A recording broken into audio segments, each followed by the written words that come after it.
उद्घाटन सत्र इस शिविर का घड़ने के लिए, तराशने के लिए आई सभी बेटियों मेरे पीछे ध्येय गीत को दोहराएंगे।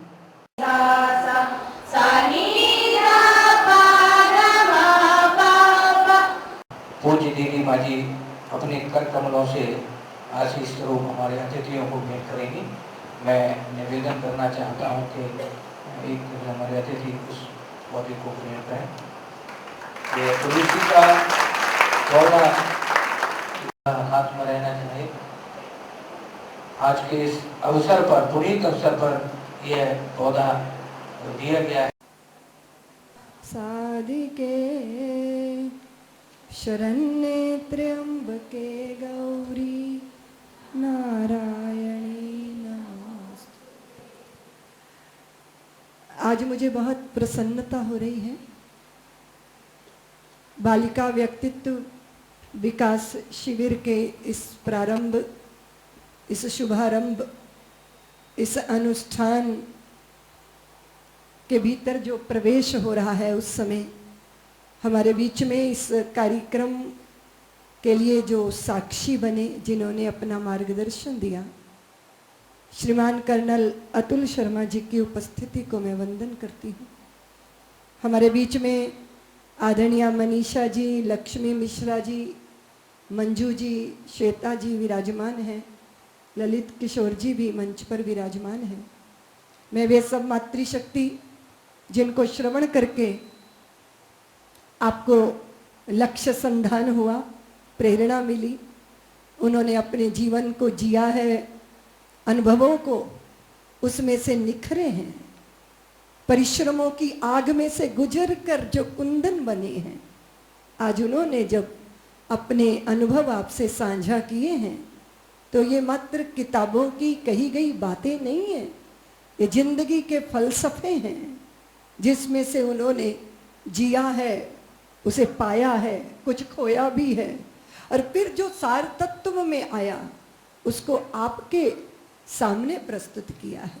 वे आए, अपने कीमती समय में से समय निकाल कर आए, इसलिए मैं मंच पे विराजमान सबको अपना आभार व्यक्त करती हूँ, अपनी कृतज्ञता व्यक्त करती हूँ।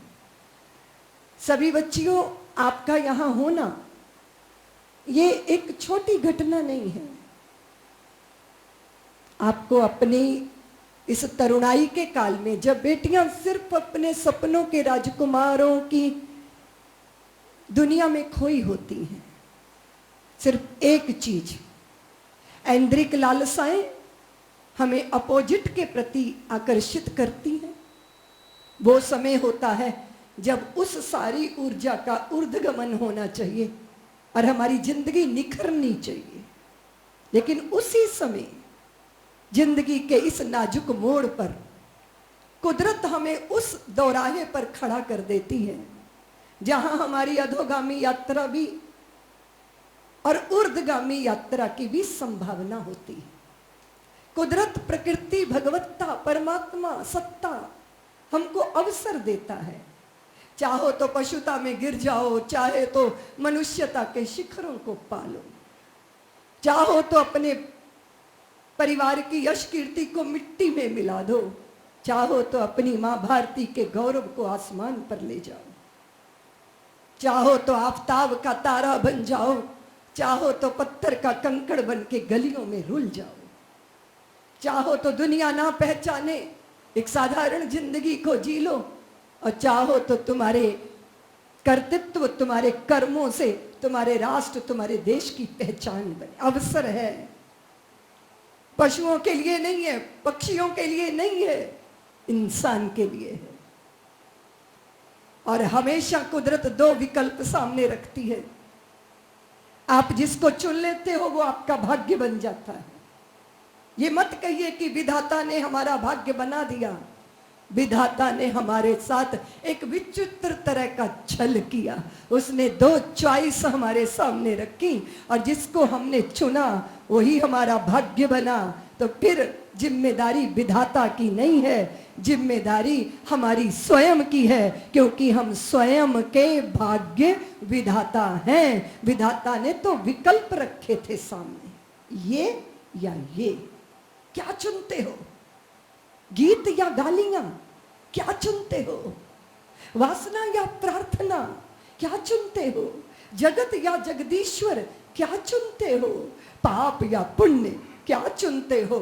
सुख या दुख, क्या चुनते हो? दुर्जनता या सज्जनता, क्या चुनते हो? सदकर्म या असदकर्म, क्या चुनते हो? ये तुम्हारी गरिमा है, ये तुम्हारा गौरव है, ये तुम्हारा स्वत्व है, ये तुम्हारा अधिकार है। इसलिए तुम परम स्वतंत्र हो, और तुम्हारे मनुष्य होने की गरिमा ये है कि तुम आजाद हो।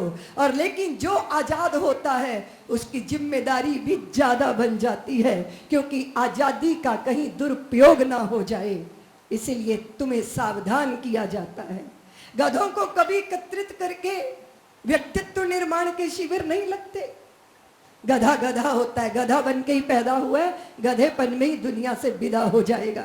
लेकिन इंसान वो गधा भी बन सकता है, और वो राम कृष्ण की परंपरा का संवाहक भी बन सकता है, क्योंकि संभावना तो उसी के भीतर है, वो कहीं पशुता में ना उतर जाए। इसलिए उसको देवत्व की तरफ लेके चलना है।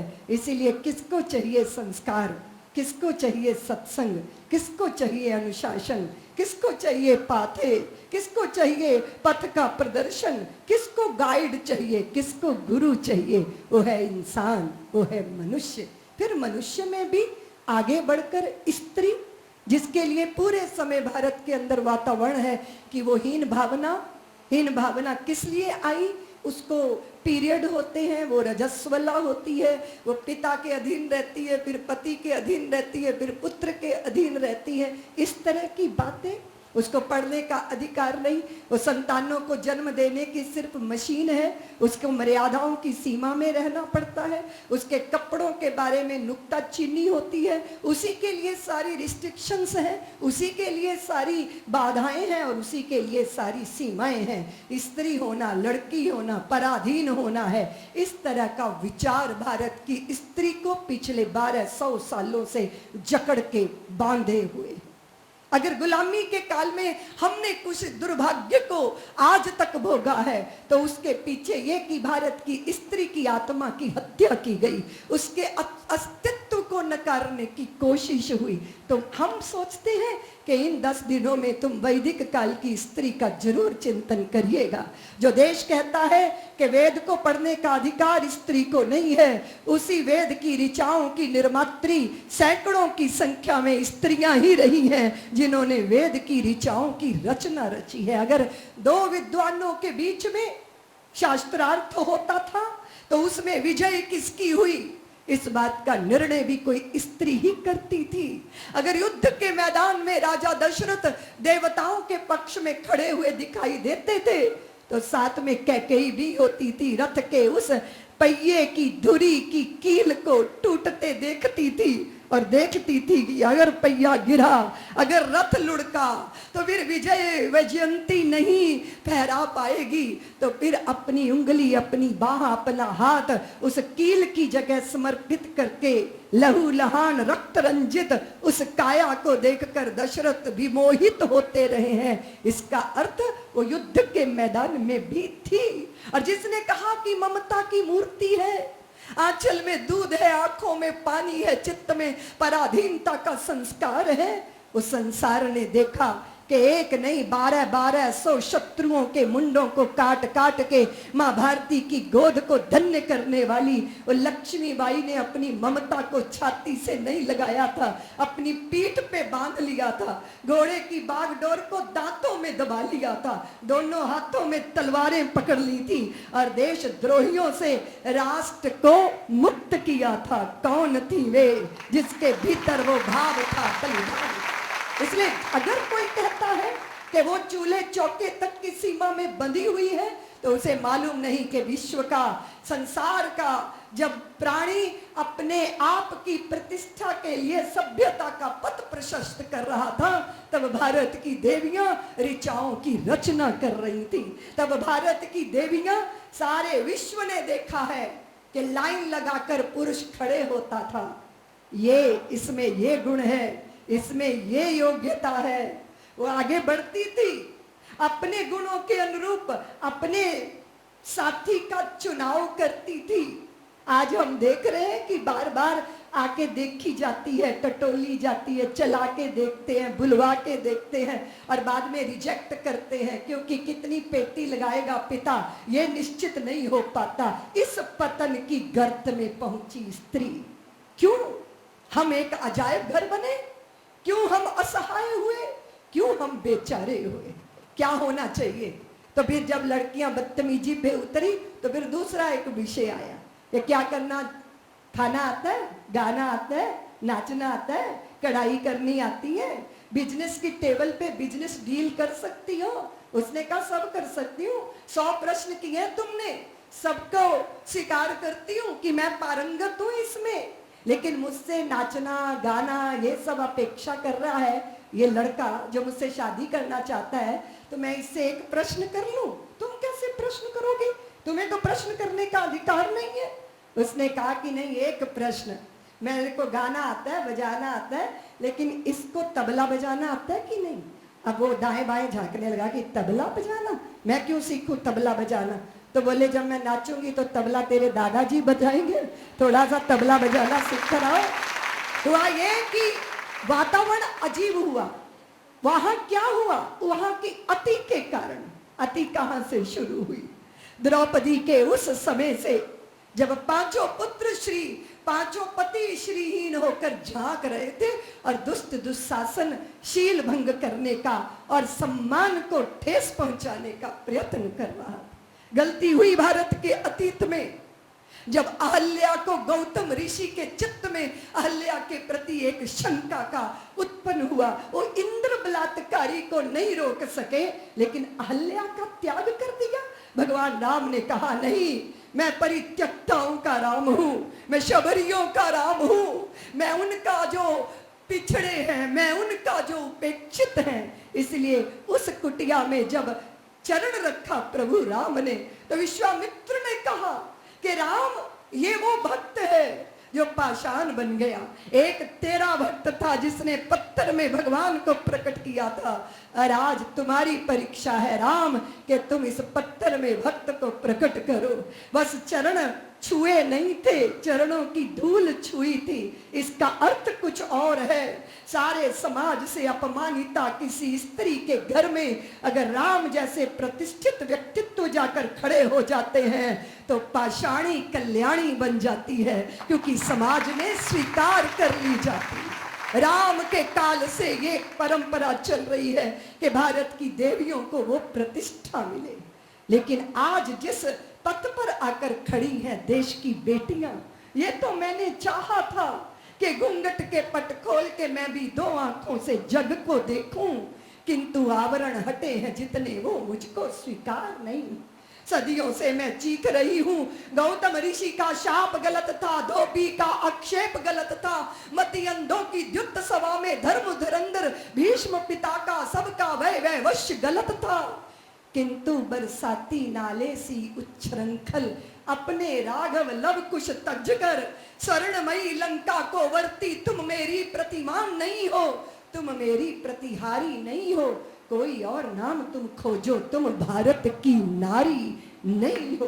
प्रतिष्ठा पाने के लिए वस्त्र उतारना, प्रतिष्ठा पाने के लिए किसी के अंक शाइनी, किसी की इच्छाओं की पूर्ति के लिए अपने आप का वस्तु बनाकर उपयोग करना, ये और अति है। वो अगर अति थी गुलामी के काल में कि तुम्हें चूल्हे चौके तक सीमित किया गया, तो ये एक और दूसरी अति है कि मर्यादा का लंघन करके तथा कथित सफलता के लिए स्वयं को भोग्या बना देना, जो पूज्या के पद पर प्रतिष्ठित थी। इसलिए छोड़िए बीच की बात, चलो अतीत के गौरव के साथ और आओ आधुनिक भारत का स्वागत करने के लिए। एक ऐसा संतुलित स्वस्थ स्वरूप देवियों तुम्हारा बेटियों, बेटे की कार्बन कॉपी बनना नहीं हो सकता। हो सकता है? कार्बन कॉपी का कोई अस्तित्व नहीं होता। अगर लड़के का अपना गौरव है तो बेटियों का अपना गौरव है। और तुम आजादी को ये मानती हो कि तुमने पैंट शर्ट पहन ली तो बात बनने वाली नहीं है, क्योंकि पैंट शर्ट पहन के तुम पुरुष नहीं बन गई हो, क्योंकि भीतर तो हिरणी जैसा दिल है जो कॉकरोच देख के धक धक धक धक होने लगता है। इसलिए भेष बदल कर वो गौरव आएगा नहीं। आपको जब अपने प्रति इज्जत होगी तब आपको अपने भेष के प्रति इज्जत होगी। इसलिए मैंने नहीं देखा दुनिया में कि किसी लड़के ने कहा हो कि मम्मी आज मैं साड़ी पहन के बाजार जाऊंगा। क्यों? क्योंकि उसको अपने आप पर गौरव है। उसे कपड़े बदलकर प्रतिष्ठा पाने की चाह नहीं है, क्योंकि वो अपने आप में संतुष्ट है और प्रतिष्ठित भी है। फिर बेटियां क्यों कार्बन कॉपी बन रही हैं? क्यों आपको अपने भेष पर, अपने आप पर गौरव नहीं है? क्योंकि उसके पीछे आपकी माता है। अभी आदरणीय कर्नल जी ने कहा कि जो कुछ हूँ माँ और बहन की वजह से हूँ। मुझे मेरी माँ याद आने लगी। हम सोचते हैं कि अभावों के कारण कोई बेचारा होता है। हमारी माँ ने कभी हमें बेचारा नहीं बनने दिया।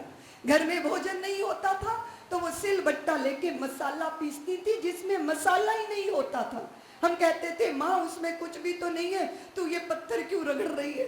तो होंठों पे उंगली रख देती थी। फिर कहती थी कि अगर मैं ये नहीं करूंगी तो पड़ोसी दया करने आएंगे कि आज तेरे बच्चों को भोजन नहीं मिला, हम भोजन लाके खिला दे। तो कहती थी कि अगर तुमने किसी के सामने हाथ फैलाया मैं देख नहीं पाऊंगी बच्चों। 40 दिन तुम भूखे रहोगे तो मरोगे नहीं, पर जिस दिन किसी के आगे हाथ फैला दिया उस दिन जीते जी मर जाओगे, क्योंकि तुम्हारा जमीर मर जाए, तुम्हारा स्वाभिमान मर जाएगा। हमें पैरों में पटे जूते क्यों ना हो, हम परमात्मा की कायनात के सम्राट हैं।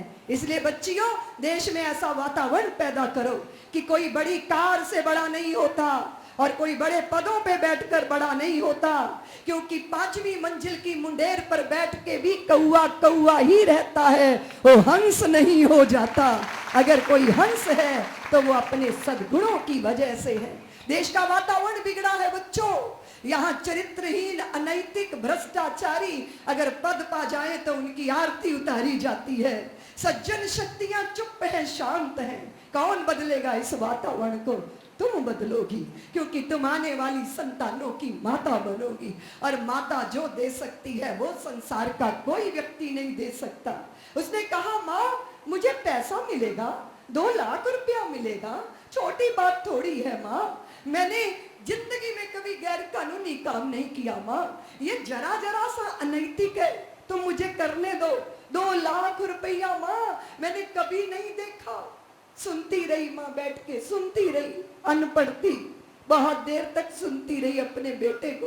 फिर कहा बच्चे जब मैं तुझे जगाने आती हूँ तो गहरी नींद में सोता है, जब मैं तुझे भोजन कराती हूँ तो जी भर के खाता है, मुझे बहुत सुख मिलता है। बेटे जिंदगी में ऐसा काम मत कर देना जिससे तेरी नींद गायब हो जाए और तेरी भूख मर जाए, ऐसा काम कभी मत कर। उसने कहा माँ आपने मुझे पाथे दे दिया, मुझे बता दिया कि मुझे क्या करना चाहिए। आदरणीय कर्नल जी ने एक छोटी सी बात कह के हम सबके मर्म को छू लिया। जो पाते हैं हम वो अपनी माँ से पाते हैं, अपने बड़ों को देख के। महाजनायन गता सुपंथा, श्वेता ने कहा कि मेरे प्रयत्न, मेरी कोशिशें वहां तक पहुंचने की हैं। कदाचित संसार की सापाधापी और कंपटीशन और प्रतिस्पर्धा के वातावरण में जहां पदों को भी बेचा जाता है, जहां किसको कहां कौन पहुंचा दे बिना योग्यता के, इसमें भी साठगांठ होती है। वो बात सही है कि जहां चाहे वहां राह होती है, हम सबके आशीर्वाद भी हैं। लेकिन मुझे लगता है कि श्वेता जी आपके 17 साल की कोशिशों ने आपको वही पहुंचा दिया है जहां भारत माता आपको देखना चाहती है। एक बहुत सुंदर बात अभी मनीषा जी ने कही, हमारे भेष को लेके कई बार लगेगा ये बैकवर्ड जगत की बात है कि क्यों हमारे भेष पे ही क्यों ऐसी बात हो, क्योंकि सामने वाले की वासना भड़कने को तैयार बैठी है, इसलिए उसमें घी का काम डालता है। अगर हमारा हाव भाव, तो फिर इसका खामियाजा भाई हम ही को भुगतना पड़ता है, किसी को नहीं भुगतना पड़ता। बार बार बलात्कार की शिकार एक बार नहीं, बार बार जब तक जीवित रहती है। इसलिए उसके लिए अपनी रक्षा कवच, अपने चरित्र और अपनी नैतिकता को मानकर ही अपनी हमारी चर्या और हमारे आचरण और हमारे व्यवहार में भी रक्षा कवच छिपा हुआ है। मुझे बहुत अच्छा लगा जब मंजू ने कहा कि मैं हूं यहाँ पर क्रीड़ा अधिकारी के रूप में, पर मैं तो प्रशिक्षक बन के आपके बीच में आप बच्चियों के साथ अटकेलियां करना चाहती हूँ, आपके साथ खेलना और खिलाना चाहती हूँ। मैं आह्वान करती हूँ आपकी इस भावना का। हमारी आदरणीय लक्ष्मी जी, जो 4 बातें आपने पीछे कहा, आपका काव्य मैं समझती हूँ कवि वहीं पहुंचता है जहां रवि भी नहीं पहुंचता। आपने उस मर्म को छुआ है। मैं आप सबकी उपस्थिति को वंदन करती हूँ। बच्चियों, 10 दिन अपने को समर्पित कर दो। पत्थर जो चोट खा के टूट गया कंकर बन गया, पत्थर जो चोट को सह गया शंकर बन गया। इसलिए अनुशासन की चोट को झेलिए और अनुशासन में रहिए, मन के साथ रहिए, व्यवस्था का विरोध करके मत चलिए, व्यवस्था को स्वीकार करके चलिए। और एक दिन आप साधारण नहीं, वो प्रतिमा पाएंगे अपने आप में जो भगवान की जगह पाती है और संसार की पूजा पाती है। इसलिए आपकी उस वंदनीय भूमिका में आप आए, उसी के लिए ये 10 दिन का शिविर है। हमारी स्वरूप जी, श्रोमणी जी, हमारी दीप्ति जी, सबके मार्गदर्शन में आपने यहाँ रहना है। मैं उन सबको निवेदन करती हूँ कि बालक जो हैं वो बातों से कम सीखते हैं। आसपास अगर सहमति, सहयोग, सदाचरण और सहजता का, विनम्रता का वातावरण होता है तो बालक अपने आप उसमें रमते चले जाते हैं। ये वात्सल्य की भूमि है, वात्सल्य ही मिलेगा, प्रेम ही मिलेगा, साथ में थोड़ी कठोरता भी मिल सकती है। घबराना नहीं है, क्योंकि तपोगे तभी निखरोगे, तभी बनोगे। आप सबको बहुत बहुत धन्यवाद देती हूँ। आपसे ज्यादा बढ़कर आपके माँ पिता को धन्यवाद देती हूँ, जिन्होंने वात्सल्य पे भरोसा करके आपको वात्सल्य के आंगन में भेजा है। मैं सभी अभिभावकों को धन्यवाद देती हूँ। अपनी वाणी